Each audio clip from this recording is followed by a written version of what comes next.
Hey, wait, don't skip this. If your iPhone is showing iPhone lock to owner or stuck on the iCloud lock, I know how frustrating that is, but there's a way to fix it. In this video, I'm going to show you how to remove the iCloud lock without Apple ID, without the previous owner, and without using any computer or software. Yeah, you can actually do this yourself. Just one thing, please don't rush this.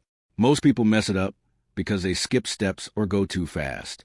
If you follow everything exactly the way I show you, step by step, you should be able to get it done.